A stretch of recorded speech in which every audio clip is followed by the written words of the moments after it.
Hey everyone, Wes here, Uptown Music in Keizer, Oregon.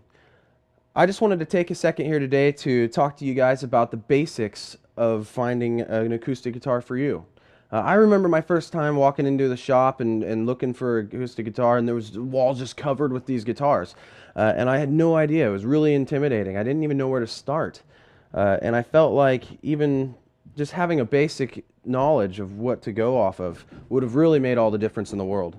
So for me, uh, there's three things that go into these guitars. One is the sound. Two is that it's comfortable.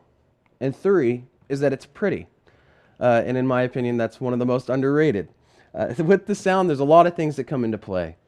The body shape is the first one I'm going to touch on here. The smaller body guitars are going to be great for a finger-style guitarist or somebody who likes a lighter, brighter tone. Uh, they aren't going to project quite as loudly because they don't have quite as much real estate in the body. But the tonal differences are huge. Let's say if you're a strummer then, you may find that the dreadnought body style is going to be the right one for you because the dreadnought's going to have a really big projection. It's going to throw that sound forward, and it's going to give you a more bassier sound. Second is woods. Now there's two kinds of woods that we're working with here. There's the laminate, which is actually a glue-together multi-ply. Very, very durable, very affordable, and the sound that that guitar makes with the laminate wood is going to be the same sound that it makes 10 years from now. The other is solid wood, and solid wood is exactly what it sounds like. It's just one solid piece of wood, and then it's cut out and put to fit, molded to fit. That's going to give you a really full tone. They're a little more sought after, a little more money, but they kind of grow and breathe over time. You get a warm sound. They give you a little more definition on the high end and the low end, giving you a little more range. From there, we move into the types of woods. So there's tons of different types of wood, so I'm just going to touch on a couple of the most common.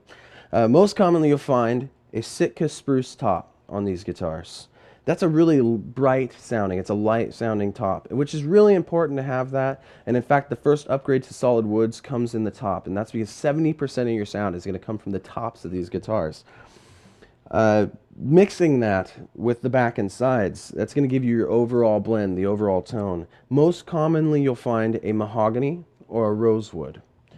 Once again, there are other woods out there, but I'm just going to touch on a few. Now, the mahogany is sort of your general broad scale, centered mid-range tonal wood. It's very, very good sound. They have a great quality. The rosewood is very similar, in fact, although it takes that sound and it just stretches it out a little bit. It's going to give you a little more highs, a little more lows, and it just brings down the mid-range just a smidge. Ultimately, tone and sound is extremely subjective. You're going to just want to check it out and find the one that's right for you, but hopefully there's some basic information on that to get you going. Secondly is comfort. It's fairly underrated in the sense that, you know, it's important just to be able to sit down, hold a guitar, and feel like it's right for you. If you have these big, long arms, you may reach right over top of that big-bodied dreadnought and feel right at home. And that's great. That's perfect. Let's say you have smaller arms. You may feel that the smaller body, maybe a grand auditorium or a grand concert, that those are going to fit you. So just sitting down and grabbing them and seeing what feels really nice. Another portion of comfort is the necks. A lot of different companies, a lot of different styles of guitar are going to have different kinds of necks on them. I'm actually just going to focus on one aspect here, and that's going to be the profile of it, not necessarily the shapes. So with the profile, you have either, if you think of it as being a thick neck or a skinny neck. We'll just break it down that way. The thicker necks can be great if you have these long fingers and you'll feel comfortable and you can just get right in there and play it. If you have shorter fingers, you may feel more comfortable playing on the thinner style necks.